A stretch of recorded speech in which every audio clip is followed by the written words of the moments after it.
12:40 p.m. This is what Russia wanted from Donald Trump. Mueller report reveals Putin's 5-point plan for the U.S. Donald Trump's response to Mueller appointment.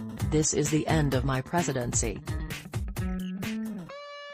I'm F at 11:50 a.m. Below are the 11 key issues and events Special Counsel Robert Mueller examined while looking into possible obstruction of justice by President Donald Trump, taken directly from his report.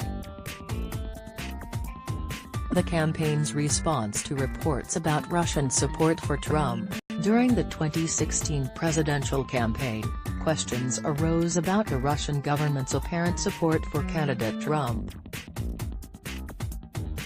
After WikiLeaks released politically damaging Democratic Party emails that were reported to have been edited by Russia, Trump publicly expressed skepticism that Russia was responsible for the at the same time that he and other campaign officials privately sought information about any further planned WikiLeaks releases. Trump also denied having any business in or connections to Russia, even though as late as June 2016 the Trump Organization had been pursuing a licensing deal for a skyscraper to be built in Russia called Trump Tower Moscow. After the election, the president expressed concerns to advisers that reports of Russia's election interference might lead the public to question the legitimacy of his election. Conduct involving FBI Director Comey and Michael Flynn. In mid-January 2017, incoming National Security Advisor Michael Flynn falsely denied to the vice president, other administration officials, and FBI agents that he had talked to Russian Ambassador Sergei Kislyak about Russia's response to U.S. sanctions on Russia for its election interference. On January 27, the day after the president was told that Flynn had lied to the vice president and had made similar statements to the FBI, the president invited FBI Director Comey to a private dinner at the White House and told Comey that he needed loyalty. On February 14, the day after the president requested Flynn's resignation, the president told an outside advisor, "Now that we fired Flynn, the Russia thing is over." The advisor disagreed and said the investigations would continue. Later that afternoon, the president cleared the Oval Office to have a one-on-one meeting with Comey. Referring to the FBI's investigation of Flynn, the president said, "I hope you can see your way clear to letting this go, to letting Flynn go. He is a good guy. I hope you can let this go." Shortly after requesting Flynn's resignation and speaking privately to Comey, the president sought to have Deputy National Security Advisor K.T. McFarland draft an internal letter stating that the president had not directed Flynn to discuss sanctions with Kislyak. McFarland declined because she did not know whether that was true, and a White House counsel's office attorney thought that the request would look like a quid pro quo for an ambassadorship she had been offered. The president's reaction to the continuing Russia investigation. In February 2017, Attorney General Jeff Sessions began to assess whether he had to recuse himself from campaign-related investigations because of his role in the Trump campaign. In early March, the president told White House counsel Donald McGahn to stop Sessions from recusing. And after Sessions announced his recusal on March 2, the president expressed anger at the decision and told advisers that he should have an attorney general who would protect him. That weekend, the president took Sessions aside at an event and urged him to unrecuse. Later in March, Comey publicly disclosed at a congressional hearing that the FBI was investigating the Russian government's efforts to interfere in the 2016 presidential election, including any links or coordination between the Russian government and the Trump campaign. In the following days, the president reached out to the Director of National Intelligence and the leaders of the Central Intelligence Agency (CIA) and the National Security Agency (NSA), to ask them what they could do to publicly dispel the suggestion that the president had any connection to the Russian election interference effort. The president also twice called Corney directly, notwithstanding guidance from McGahn to avoid direct contacts with the Department of Justice. Corney had previously assured the president that the FBI was not investigating him personally, and the president asked Corney to lift the cloud of the Russia investigation by saying that publicly. The president's termination of Comey. On May 3, 2017, Corney testified in a congressional hearing, but declined to answer questions about whether the president was personally under investigation. Within days, the president decided to terminate Corney. The president insisted that the termination letter, which was written for public release, state that Corney had informed the president that he was not under investigation. The day of the firing, the White House maintained that Corney's termination resulted from independent recommendations from the Attorney General and Deputy Attorney General that Corney should be discharged for mishandling the Hillary Clinton email investigation, but the president had decided to fire Corney before hearing from the Department of Justice. The day after firing Corney, the president told Russian officials that he had faced great pressure because of Russia, which had been taken off by Corney's firing. The next day, the president acknowledged in a television interview that he was going to fire Corney regardless of the Department of Justice's recommendation, and that when he decided to just do it, he was thinking that this thing with Trump and Russia is a made-up story. In response to a question about whether he was angry with Corney about the Russia investigation, the president said, "As far as I'm concerned, I want that thing to be absolutely done properly," adding that firing Corney might even lengthen out the investigation. The appointment of a special counsel and efforts to remove him. On May 17, 2017, the acting Attorney General for the Russia investigation appointed a special counsel to conduct the investigation and related matters.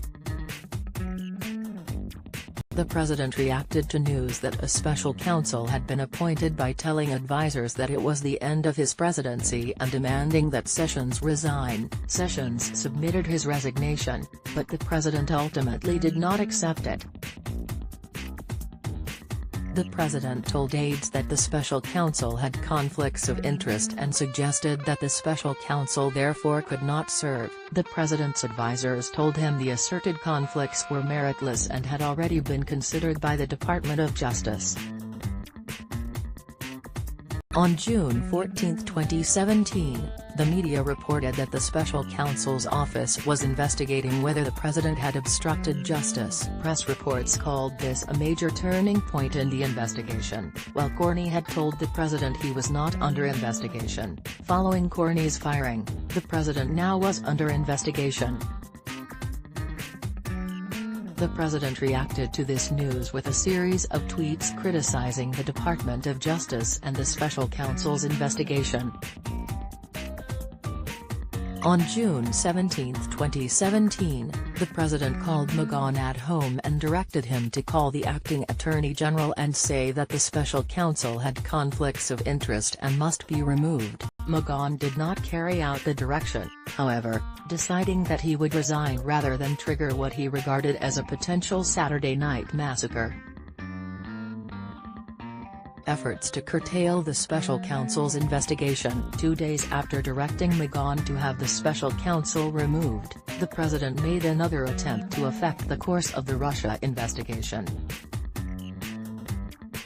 On June 19, 2017, the president met one-on-one in the Oval Office with his former campaign manager Corey Lewandowski, a trusted advisor outside the government, and dictated a message for Lewandowski to deliver to Sessions. The message said that Sessions should publicly announce that, notwithstanding his recusal from the Russia investigation, the investigation was very unfair to the president. The president had done nothing wrong, and Sessions planned to meet with the special counsel and let him move forward with investigating election meddling for future elections.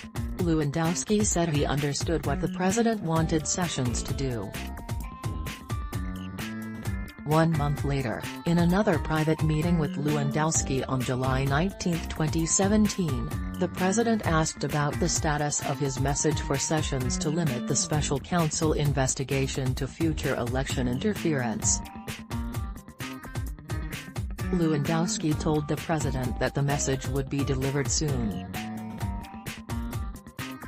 Hours after that meeting, the president publicly criticized Sessions in an interview with the New York Times, and then issued a series of tweets making it clear that Sessions' job was in jeopardy. Lewandowski did not want to deliver the president's message personally, so he asked senior White House official Rick Dearborn to deliver it to Sessions.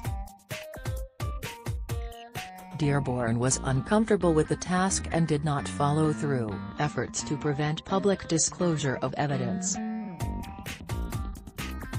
In the summer of 2017, the president learned that media outlets were asking questions about the June 9, 2016 meeting at Trump Tower between senior campaign officials, including Donald Trump Jr., and a Russian lawyer who was said to be offering damaging information about Hillary Clinton as part of Russia and its government's support for Mr. Trump.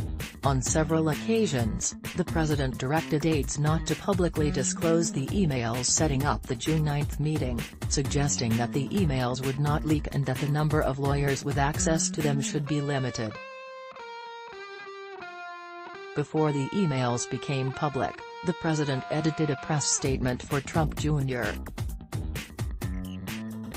by deleting a line that acknowledged that the meeting was with an individual who, Trump Jr., was told might have information helpful to the campaign, and instead said only that the meeting was about adoptions of Russian children. When the press asked questions about the president's involvement in Trump Jr.'s statement, the president's personal lawyer repeatedly denied the president had played any role. Further efforts to have the Attorney General take control of the investigation. In early summer 2017, the president called Sessions at home and again asked him to reverse his recusal from the Russia investigation. Sessions did not reverse his recusal. In October 2017, the president met privately with Sessions in the Oval Office and asked him to take a look at investigating Clinton. In December 2017, shortly after Flynn pleaded guilty pursuant to a cooperation agreement, the president met with Sessions in the Oval Office and suggested, according to notes taken by a senior advisor, that if Sessions unrecused and took back supervision of the Russia investigation, he would be a hero. The president told Sessions, "I'm not going to do anything or direct you to do anything. I just want to be treated fairly." In response, Sessions volunteered that he had never seen anything improper on the campaign and told the president there was a whole new leadership team in place. He did not unrecuse. Efforts to have McGahn deny that the president had ordered him to have the special counsel removed. In early 2018, the press reported that the president had directed McGahn to have the special counsel removed in June 2017 and that McGahn had threatened to resign rather than carry out the order. The president reacted to the news stories by directing White House officials to tell McGahn to dispute the story and create a record stating he had not been ordered to have the special counsel removed. McGahn told those officials that the media reports were accurate in stating that the president had directed McGahn to have the special counsel removed. The president then met with McGahn in the Oval Office and again pressured him to deny the reports. In the same meeting, the president also asked McGahn why he had told the special counsel about the president's effort to remove the special counsel and why McGahn took notes of his conversations with the president. McGahn refused to back away from what he remembered happening and perceived the president to be testing his mettle. Conduct towards Flynn, Manafort. After Flynn withdrew from a joint defense agreement with the president and began cooperating with the government, the president's personal counsel left a message for Flynn's attorneys reminding them of the president's warm feelings towards Flynn, which he said still remains, and asking for a heads-up if Flynn knew information that implicates the president. When Flynn's counsel reiterated that Flynn could no longer share information pursuant to a joint defense agreement, the president's personal counsel said he would make sure that the president knew that Flynn's actions reflected hostility towards the president during Manafort's prosecution and when the jury in his criminal trial was deliberating. The president praised Manafort in public, said that Manafort was being treated unfairly, and declined to rule out a pardon. After Manafort was convicted, the president called Manafort a brave man for refusing to break and said that flipping almost ought to be outlawed. Conduct involving Michael Cohen. The president's conduct towards Michael Cohen, a former Trump Organization executive, changed from praise for Cohen when he falsely minimized the president's involvement in the Trump Tower Moscow project, to castigation of Cohen when he became a cooperating witness. From September 2015 to June 2016, Cohen had pursued the Trump Tower Moscow project on behalf of the Trump Organization and had briefed candidate Trump on the project numerous times, including discussing whether Trump should travel to Russia to advance the deal. In 2017, Cohen provided false testimony to Congress about the project, including stating that he had only briefed Trump on the project 3 times and never discussed travel to Russia with him, in an effort to adhere to a party line that Cohen said was developed to minimize the president's connections to Russia. While preparing for his congressional testimony, Cohen had extensive discussions with the president's personal counsel, who, according to Cohen, said that Cohen should stay on message and not contradict the president. After the FBI searched Cohen's home and office in April 2018, the president publicly asserted that Cohen would not flip, contacted him directly to tell him to stay strong, and privately passed messages of support to him. Cohen also discussed pardons with the president's personal counsel and believed that if he stayed on message he would be taken care of.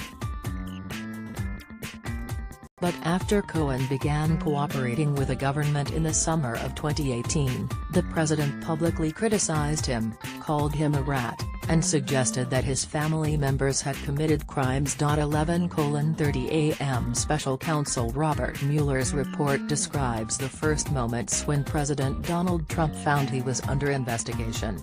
Here's what President Trump said when he first heard of this investigation. Robert Mueller 11:04 a.m. The Mueller report has been made public and is now available on the Department of Justice website. We will be reading along with you and highlighting key findings. 10:50 a.m. One interesting tidbit from Attorney General William Barr's press conference on the Mueller report about the WikiLeaks as of Democratic emails. The special counsel also investigated whether any member or affiliate of the Trump campaign encouraged or otherwise played a role in these dissemination efforts. Under applicable law, publication of these types of materials would not be criminal unless the publisher also participated in the underlying conspiracy.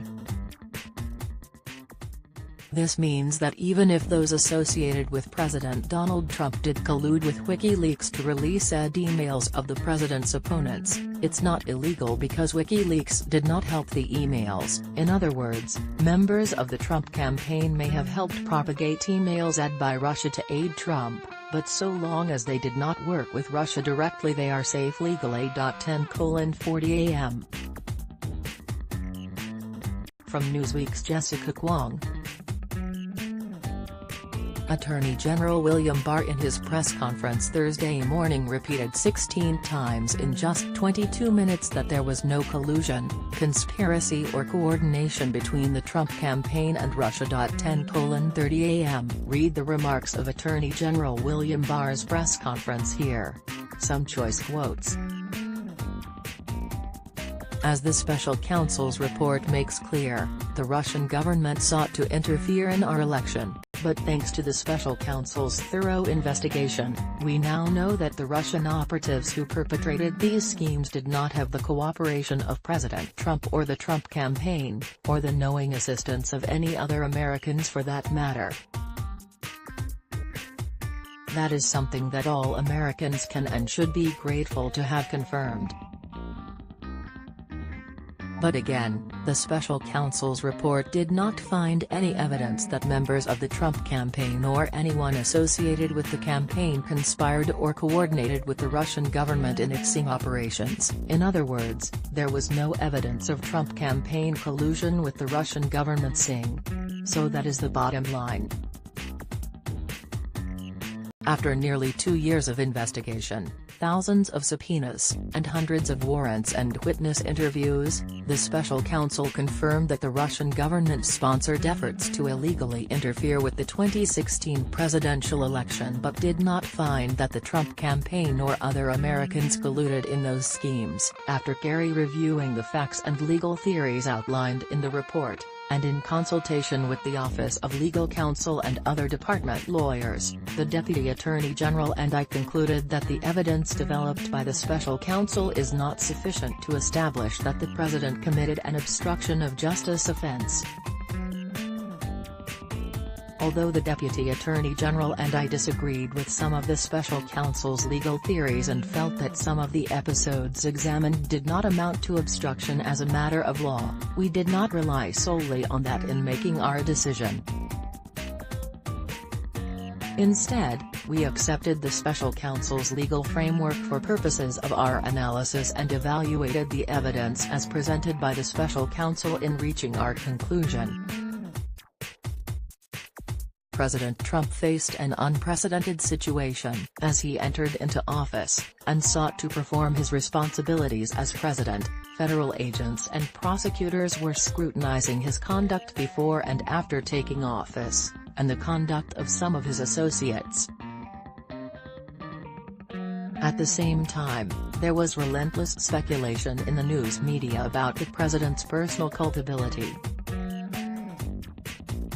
Yet, as he said from the beginning, there was in fact no collusion, and as the special counsel's report acknowledges, there is substantial evidence to show that the president was frustrated and angered by a sincere belief that the investigation was undermining his presidency, propelled by his political opponents, and fueled by illegal leaks. 10:20 a.m. Fox News' Chris Wallace on the Barr press conference, the Attorney General seemed almost to be acting as the counselor for the defense, the counselor for the president, rather than the Attorney General, talking about his motives, his emotions. Really, as I say, making a case for the president. Democrats have also been critical. 10:10 a.m. President Donald Trump responded to the Barr press conference by tweeting out a Game of Thrones-inspired image where he wrote "No collusion. No obstruction." For the haters and the radical left, Democrats' game over. 10:05 a.m. Barr said the Mueller report outlines 10 instances of potential obstruction of justice by the president and his administration and discusses potential legal theories for connecting these actions to elements of an obstruction offense. But the Attorney General said he and Deputy Attorney General Rod Rosenstein disagreed with some of the special counsel's legal theories. 10 a.m. Attorney General William Barr said multiple times during his press conference that there was no collusion between President Donald Trump and Russia, borrowing a term from his boss. He also defended the president against what he called attacks from the media and others. In assessing the president's actions discussed in the report, it is important to bear in mind the context. President Trump faced an unprecedented situation, he said, as he entered into office, and sought to perform his responsibilities as president. Federal agents and prosecutors were scrutinizing his conduct before and after taking office, and the conduct of some of his associates. At the same time, there was relentless speculation in the news media about the president's personal culpability. Yet, as he said from the beginning, there was in fact no collusion. 9:50 a.m. Attorney General William Barr said during his conference that the White House and President Donald Trump's lawyers received early copies of the redacted Robert Mueller report. The president's personal lawyer was also given a chance to review the redacted report. Following my March 29 letter, the Office of the White House Counsel requested the opportunity to review the redacted version of the report in order to advise the president on the potential invocation of privilege, which is consistent with long-standing practice. Following that review, the president confirmed that, in the interests of transparency and disclosure to the American people, he would not assert privilege over the special counsel's report, he said. In addition, earlier this week, the president's personal counsel requested and were given the opportunity to read a final version of the redacted report before it was publicly released. That request was consistent with the practice followed under the Ethics in Government Act, which permitted individuals named in a report prepared by an independent counsel the opportunity to read the report before publication. The president's personal lawyers were not permitted to make, and did not request, any redactions. 9:25 a.m. Watch Attorney General William Barr address press live at 9:30 a.m. 9:20 am. President Donald Trump's personal lawyer, Rudy Giuliani, said that he will be ready to rumble following the release of the Mueller report. He indicated that the White House has prepared a counter-report which runs about 30 pages long but not when, or if, the president intends to release it to the public. 9:15 a.m. Justice Department spokeswoman Carrie Kupek said that Attorney General William Barr's press conference this morning will be about the DOJ's discussions with the White House over the report and whether the president invoked executive privilege. He'll also talk about redacting parts of the document. Special counsel Robert Mueller was reportedly consulted on the decision to black out certain parts of his report.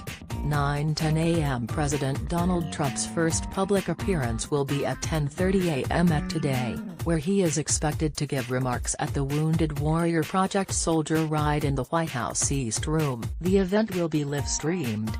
9 a.m. A bit of a timing update, Attorney General William Barr is expected to give a press conference at 9:30 a.m. and then release the redacted report to members of Congress on a CD between 11 a.m. and 12 p.m. The public will receive the report shortly thereafter. Key House Democrats and some journalists have been crying foul over this change in timing, saying it's unfair that Barr will not allow the press to digest or even see the report before giving public statements. Barr reportedly wants to brief the press on the redactions in the report ahead of its release. It's the day every political junkie has been waiting for, the near 400-page report by special counsel Robert Mueller, the result of a 22-month investigation into Russian meddling in the 2016 presidential election, is set to be released this morning. Attorney General William Barr is scheduled to hold a press conference at 9:30 a.m. EDT with the report expected to be released to Congress and the public shortly thereafter. President Donald Trump said Wednesday evening that he might hold his own press conference as well. FBI Director Robert Mueller speaks during a news conference at the FBI headquarters. Alex Wong/Getty Images. What we're going to see today won't be the report there will be redactions. So many redactions that Barr said he would create a color-coded system that explains what has been redacted and why. But it is still likely to be seriously comprehensive.